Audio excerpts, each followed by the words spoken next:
Hello, welcome back to my channel. So for this video, I am going to attempt to read the 5 lowest rated books on my Goodreads TBR. Most of the books that I physically own are books that are high rated, that I'm excited about, that I think that I will enjoy. However, that's not really the case for Goodreads. Anytime I see something that's controversial, or I don't know, someone I trust likes, I add it to my TBR without any regard to the star rating, which is dumb because when I actually go and pick a book off of my Goodreads shelf, I end up not picking the books that are rated under 4 stars. So I thought it would be an interesting practice to read all of the low-rated books on my TBR, and by all I mean like the 5 lowest rated books on my TBR. That's what we're gonna do for this video. I'm terrified. I don't typically enjoy reading bad books. I don't have high hopes that any of these are going to become favorite books, but time will tell. So without further ado, I'm going to show you the books and I'm going to kind of give you a brief synopsis on the 5 books that I'm going to be reading for this video. The first one I think is the highest rated and or least low rated. I'll put the star rating right here. It is Kristen Kishore's Jane Unlimited. This is a book that I picked up a while ago and tried to get into, and I just couldn't. It is all over the place in terms of the way that it is told. It is told from not multiple points of view, but multiple paths that this one character, Jane, I know, surprising, goes down. So it is a little bit weird. It's a little bit pretentious, if you ask me. I don't exactly know how to describe this book, but I'll hopefully explain it better whenever I get into reading it. Anyway, the next book, I was gonna read this anyway just for shits and gigs, but this video came around and I decided to read it for this one. And it is The Mister by E.L. James. This is, I think, the first book that E.L. James has published that is outside of her 50 Shades world, if the 50 Shades books even have their own world. But this one, I've heard terrible things about. I've heard that it is about as sexy as a maid in a housecoat, which apparently is who the Mister decides to hit on. He hits on his maid, and that's kind of like what happened. I don't... Maxim Trevelyan, I'm coming for you. I'm coming for this shitty romance. I'm scared. There's probably gonna be a lot of fun thoughts on this one. The next book is one that I have listened to about 5 chapters on audio, and I already hate it. What great start, right?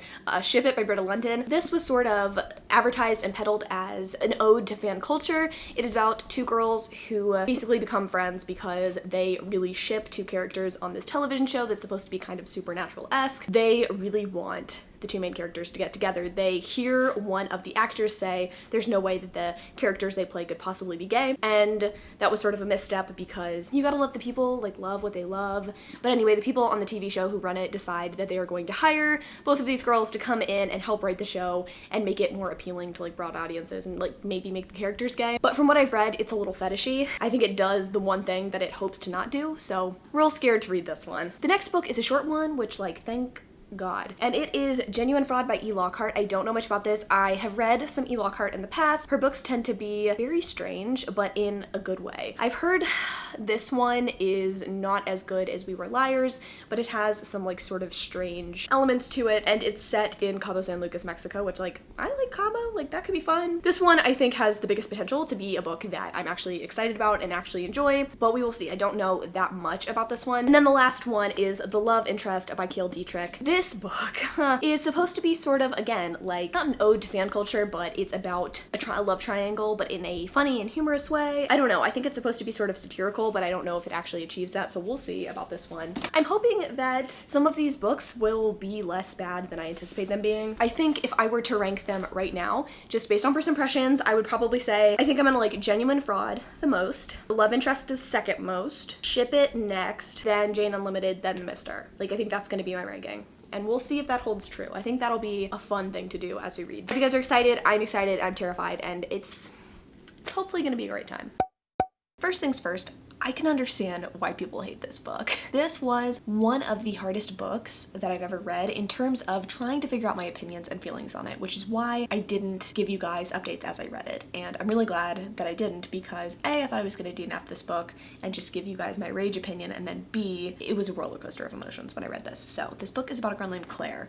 Claire is into this show called Demon Heart. She writes fan fiction for it. It's basically supernatural, you know? There's like 2 main male characters, and she thinks there is homoerotic subtext. She definitely believes it, and she ships it, and she writes fanfiction, right? So she goes to this conference where Demon Heart, the show, is going to be at some sort of Comic-Con, and she ends up asking a question about the potential of a relationship occurring on the show. One of the main male characters, the actor's name is Forrest, he says there's no way, the characters aren't gay. This sort of sparks a whole thing. So Claire ends up getting to go on a tour to all of these other cons with them as sort of, I don't know, a PR thing, right? Like to undo the damage that the actor Forrest has done because he said there's no way these characters are gay, even though most of the people that watch the show are girls who ship them. There's also a relationship that occurs between Claire and a girl named Tess, and Claire never thought she was gay. She is discovering she has feelings for a girl. That's important later. Obviously, there's a lot going on in this book, and I think, first of all, the plot was just a little bit all over the place.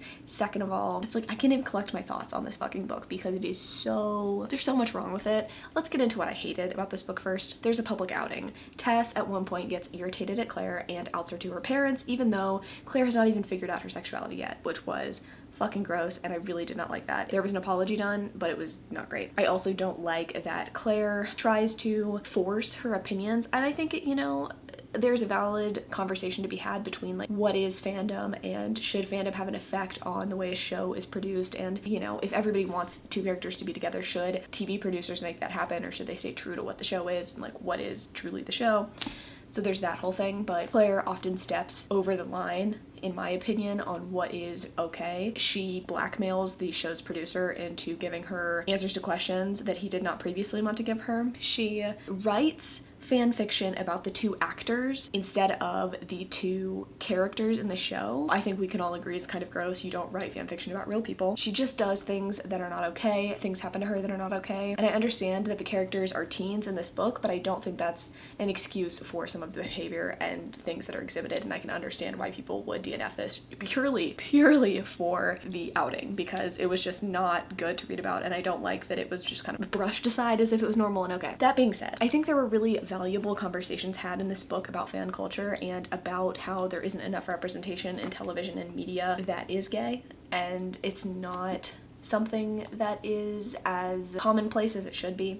And I think we've made a lot of progress in terms of books, but I think we have a long way to go in terms of movies and television that has the representation that we want, especially with all the queer baiting that goes on. I mean, it's ridiculous that after, God, how many 13 seasons of Supernatural, there's still no Castiel fucking relationship. I don't even watch that show, but I know that it's ridiculous, the amount of like queer baiting they do and how they're never gonna make that canon. So I don't know, there were interesting conversations had, and I wish that I could better summarize some of the points that were made, but I do think, it did try to do some things, and it did try to have those conversations, and it did try to point out that we need more diversity in media, which I appreciated, but I don't think that the ways in which the characters tried to get that message across was productive, healthy, normal, something that could happen in real life. So I have such conflicting opinions on this book. I understand why people absolutely hate this book.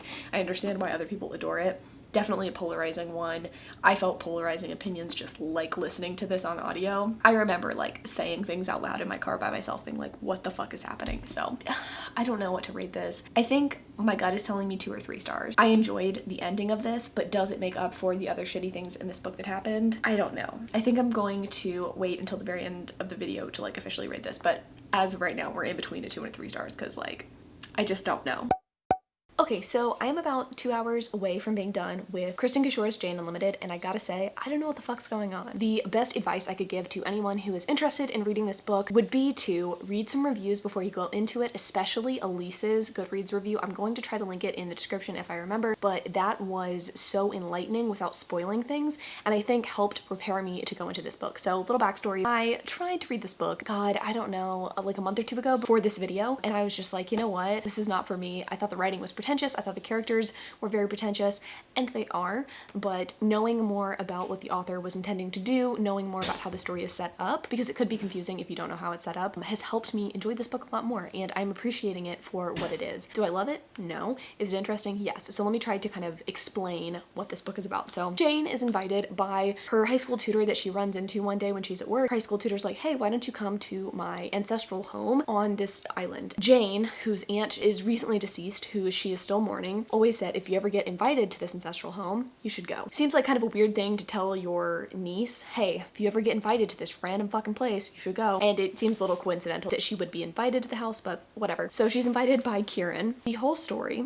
is essentially Jane on different paths at this house. This house is supposed to be kind of magical in a way. It's not a portal fantasy, I would say. I mean, it's definitely set in our world, but there are time jumps or different like alternate realities that happen. So you get, God, I want to say 5 or 6 different storylines within a story. They're not concurrently happening, but things that have happened in one story that you're like, okay, wait, is that ever resolved? Come up in a different timeline or alternate reality and become important. It's very well done if you can catch the switches, because otherwise it's very confusing. And I will say listening to the audiobook is probably not the way to go for this. I'm listening to it on audio, obviously, and there's no like chapter headers. I don't know if there are in the book or like story headers, but this story is basically a story of novellas, but they're all kind of intertwined, and it's all just very confusing, as you can tell.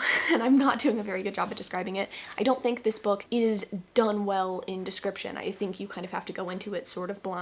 And if you do get confused, go ahead and read Elise's review, because I think that does help kind of break things down and help you understand it. I think at its core, the alternate realities and the stories themselves are about grief and about how Jane is dealing with her reality and the people that she's meeting, kind of projecting the parts of their personality that she thinks stand out the most and crafting these stories. I don't know if it's in her head or if this is like actual alternate realities. I don't know, but it's interesting. My main complaint so far is that it is confusing, and that the intro and the character descriptions and interactions at the very beginning of the book are so, what's the word I'm looking for? Pretentious. So fucking pretentious. It's irritating because I think this book would be very well suited for an adult audience who could appreciate and maybe get through the confusing parts a little better. And also I think the characters are just written like adults. Teenagers don't talk like this, and I know a lot of the characters in this book are older than 18, but it's just strange how they interact with each other, and the banter almost, like, it's, I wouldn't say it doesn't go over the head of a young person, but it's just, it doesn't seem suited for a young adult audience. Again, not even in the content, it doesn't feel like a young adult story. And I mean, since it is set on this private estate mansion, whatever, almost all of the characters are either like servants or really rich people,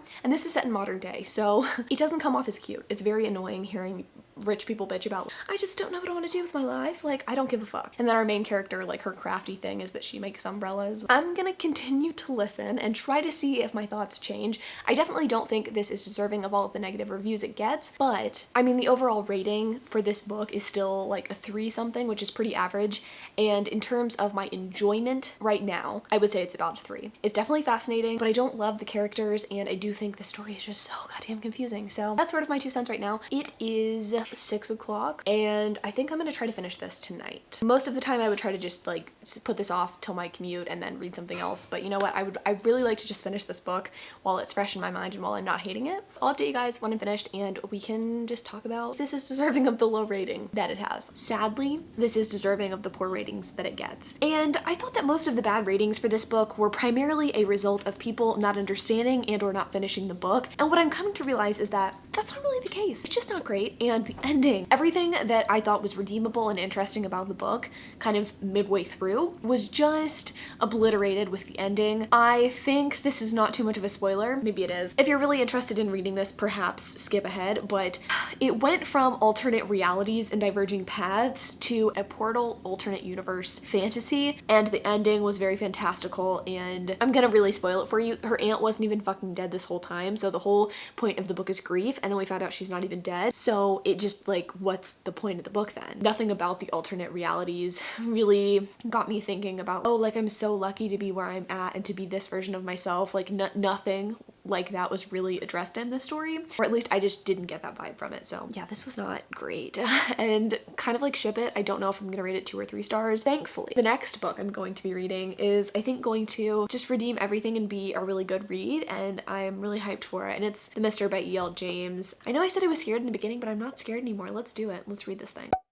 Y'all really thought I was gonna read this fucking book? You're a clown. Let me just tell you, I tried my fucking darndest to get the audiobook because I knew there was no way that I was going to be reading a 500-page shitty romance paperback by E.L. James. So I was like, you know, I'll find an audiobook. I could not find it for my library. It wasn't on Hoopla. It wasn't on Scribd until next month. I was like, you know what? Maybe I'll sign up for something else. So I signed up for a random fucking membership just to read this book, and I got 3%, 4% into the audiobook and just had to call it quits because it was bad. And you can't say I didn't try. So from what I can tell about this book, it is about a guy named Maxim Trevelyan, and the opening scene, he is engaging in sexual intercourse with his dead brother's wife, or widow, whatever you want to call her. So that's strike number one. Number two, the point of view of the love interest, not the widow, spoiler. I could tell that it was going to fall into some rather unfavorable stereotypes.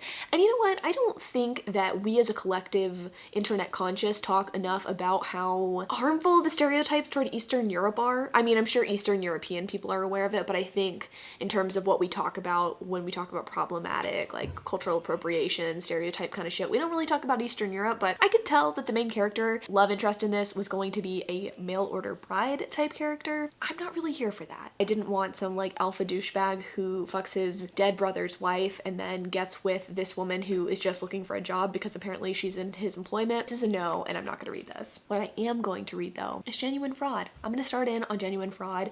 I don't know if I'm going to like this one, but it seems more promising, and at the very least, it's shorter than all of these other fucking books. So let's get into it. Let's see what happens. Okay, so I'm 50% into Genuine Fraud, and I just don't care about this book. I tried to read it physically, and then it was so boring and the writing was so dry that I felt like I needed to pick it up on audio. It's not getting any better, but at least I can passively listen while I play Two Dots, which, as you guys know, is like all I fucking do when I listen to audiobooks. This story is told in reverse chronological order, so we open up on our main character, Jewel, and she is running from the police in Mexico. We don't know why she's running from the police, but we do know that her best friend is dead. We don't know if she killed her. We don't know really what's going on. And then we're kind of going back in time to kind of see what happened and how we got here. It should be interesting, but it's just not. And I'm kind of disappointed because it's a pretty short book and the writing's not like difficult, but it is such that it is not descriptive enough or fleshed out enough for me to care about any of the characters in this. So I'm sort of just like, whatever. In the past 20 to 30 minutes of the book, I will say that a good amount has happened and something happened to where our main character became a bit unhinged. So I'm curious to see if there was any foul play afoot when it comes to her friend being dead, but I don't know what I expected to be honest from this video, but I didn't expect to be bored because that's what I've been getting these past 4 books. Wow. 4 books. None of them are objectively like terrible. They're all just boring. Hopefully this will pick up near the end and hopefully the love interest will be good, but I'll update you guys when I'm finished with this. Okay, well I didn't intend to look like I have the studs in every one of these clips, but I think honestly my YouTube career has just been a big series of me catfishing you guys. This is what I really look like. Okay, let's talk about Genuine Fraud. I think this is the worst book that I've read this week. I would give that title to The Mister, but unfortunately I didn't finish The Mister, so this is the worst book that I've read. I understand why this is low rated. I think, okay, you know what? I'm gonna have to spoil it for you. So if you were really excited to read this book, perhaps skip ahead, as I said for, you know, some other books I've talked about. But the thing about this book is that the thing that you think is going to happen, happens. And that thing is that our main character, Jewel, killed her friend, Imogen. So, I mean, it's not that the fact that she killed her friend is that bad, but the reasons for doing it and the way that she got in this situation was purely coincidence, and it wasn't really any of her scheming that was very intelligent or whatever. We find out that the whole reason that she meets Imogen is because Imogen's mom mistakenly thought Jewel was a childhood friend of Imogen. It's dumb. It's really dumb. It's even more dumb if you actually read the book and understand even more about it. I don't really want to get into the details because it's not worth getting into the details about this book. The writing was so dry. There wasn't enough detail or enough twist to keep me interested. It was very predictable. And overall, I just feel like this was a waste of paper. So no offense to E. Lockhart. I really liked the books that she wrote earlier in the 2000s. And I think that's kind of why I didn't like this book so much, is because it felt like it was written in the early 2000s with its dry style, and the things that it described were very superficial. Things that would be described in something something like the Private Series or Pretty Little Liars. It didn't have a very sophisticated writing style, and I'm not asking for something flowery, but this really was bare bones. Didn't get me interested, didn't make me feel anything except for annoyed. So not happy that I purchased this. And I'm kind of scared too because I do own We Were Liars, and apparently that one's better, but I wish she would just stick to her slightly more lighthearted books because at least those are lighthearted and interesting. This was a fail for me. So there's that. But that means that we can move on to our next book, and that would be The Love Interest by Kill Dietrich.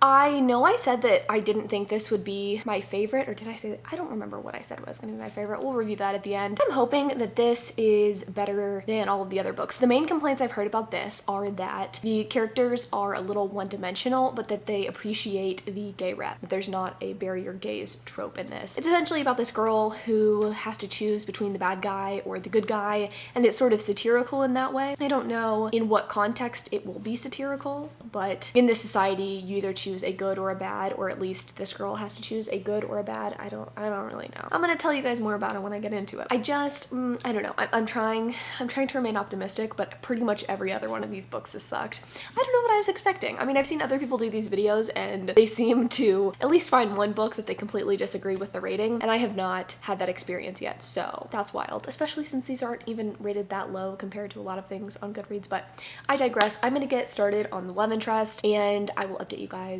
as we go, let you know what the book's about, etc. Okay, so I am 120 pages into The Love Interest, and I'm actually kind of enjoying it. Okay, so the premise is that in the society, there are love interests who are trained to become close to important people whose secrets need to be gotten. So presidents or sports players or anyone like famous and influential is kind of assigned a love interest, unbeknownst to them, obviously. The people are supposed to choose between a bad guy or a good guy. And I say bad guy, I mean like not truly bad, but you know what I mean? Like in a classic love triangle, like good guy, bad guy. But essentially, we're supposed to believe that in society, there are these planted love interests, and they are supposed to get close to the person whose secrets need to be found out. And eventually, I think like love does happen, but the entire time that they're with them for their entire lives, they're supposed to be feeding the secrets and the things that they learned about this person to the LIC, which I don't know what the C stands for, but love interest something. They like train the love interests. They're usually orphans that are trained. So anyway, that is what is happening, and we are in the mind of one of the good guys. He is competing for the attention of this girl named Juliet, who is kind of unassuming and sweet, but is supposed to be really, really smart and is going to apparently be a big deal in the future. I don't know how they have predicted or anticipated the fact that Juliet will eventually be powerful, but she's really smart, she's into science, and that's sort of her thing. I think what I've heard is that the love interests end up falling for each other and not the girl, which I can definitely get a good read on because that is already being built into the story. A lot of the reviews that I've read for this book, their main complaint is that none of the characters are very well developed or well fleshed out, and they feel very two-dimensional. And I have to say that I'm already not feeling that way. I think Caden, our main character, while he is not the most interesting person, it kind of makes sense given the situation that he's been put in. He's not allowed to have a personality of his own, but we do still see hints of his personality coming through what he is supposed to be. In the beginning of the book, he's conflicted because he has been assigned the nice personality, and he's supposed to be like testing, or they test the love interest, you know, to see which category they'd better fit into, good or bad. But it's interesting to see Caden kind of talking about how he doesn't think he's fully good, and talking to Dylan right before they're assigned to Juliet. Dylan is the bad guy, obviously, and Dylan is not fully bad either, obviously. I mean, people are multifaceted. Seeing how good he is also just gets you to notice that these people do have personalities of their own. So I think it's kind of unfair to say that the characters are flat when that's sort of the point. Like, they're supposed to be generic. They're assigned things to say to their target. I'm liking it. I think it's an interesting premise. It's kind of dystopian in a way, but I don't know, it's interesting. I like the concept. I like the characters. I think Caden is fun, and I'm rooting for him. I really want him to win.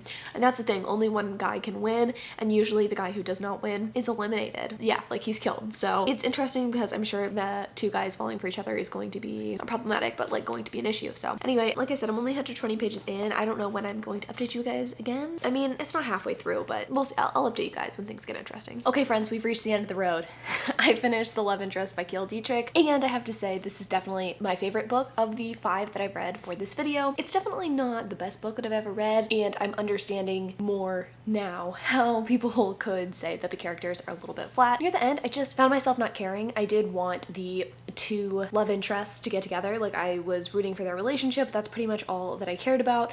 I didn't care about Juliet that much, even though she was supposed to be this like really cool science bitch. I don't know. I just, it was whatever. And then the side characters, I really didn't care about. One character does die, and I just didn't care. I also just didn't like the culmination of the plot. I knew where it was gonna go. Obviously, they're gonna have to rise up against the love interest organization, but I don't know. It was whatever for me. I didn't care at the end, but I mean, I did like the epilogue. It was cute, and I'd be interested to read more of Kale Dietrich's stuff. It's actually funny that I read this book because I just saw on Twitter his second book is going to be coming out, I think sometime next year, and I don't know much about it. I literally know nothing about it except for the cover looks really good, and I believe Kale, I don't want to make assumptions, but I'm pretty sure he's queer, and I'm pretty sure that his next book is going to be queer as well, so I'd really be interested to read that. But that's it. I have officially read all of the lowest rated books on my TBR. I figure before we go, I can rate these because at the beginning of the video, I told you guys what I predicted my ratings would be and or how I would rank these. I didn't say the ratings, but I predicted where I'd rank them. So let me tell you what I'm going to rate all of these books. So what I'm going to do on this corner of the screen is put what my predictions were, and then on this side, I'm going to put what my actual rating or ranking was. So the highest rated book for me was going to be The Love Interest, and I'm going to give this book 3 stars. I enjoyed it. It wasn't anything special, but it was definitely a fun read and definitely not something that I think people should hate as much as they do. I don't know why this book is rated so low. My next highest rated book, I'm going to do Ship It by Britta London. I didn't love this book, but in hindsight, it's definitely my second favorite. I at least like the ending of this, and I think it did have some good takeaway messages. That being said, I'm giving this book 2 stars. So as you can probably tell, my ratings are going to get worse from here. The next choice is going to be Jane Unlimited by Kirsten Shore. This one and Ship It, I had a hard time placing because I disliked them for different reasons, but ultimately Ship It at least was like a semi-enjoyable read. The ending of Jane Unlimited really pissed me off, so I'm gonna have to put that at number 3 slot. And then I'm kind of at a toss-up between Genuine Fraud and The Mister. I don't know if it's fair to rate The Mister last because I didn't finish it. I'm just gonna put this at DNF. I'm gonna put this at the bottom, and then I'm gonna put this in the number 4 spot. I really didn't like this book. I give this 2 stars as well. Maybe 1 star. 1 star seems harsh. You know what? No, I'm gonna give this book 1 star. It sucked. This is a 1 star read for me. These are the rankings that I thought these books would have. These are the rankings that they do have. Ultimately, I didn't really like any of these. None of them are new favorites. I don't know why I'm surprised. Yeah, that's it. I am planning on doing a part 2 to this where I read the highest rated books on my TBR. The only issue with that is that one of the books that I've selected is 1,000 pages long. So this video, the highest rated video, is gonna be posted, I think, sometime in January. So don't hold your breath. It's gonna take me a while to get through those, but that's pretty much it. I love you guys so much. Thanks for watching, and until next time.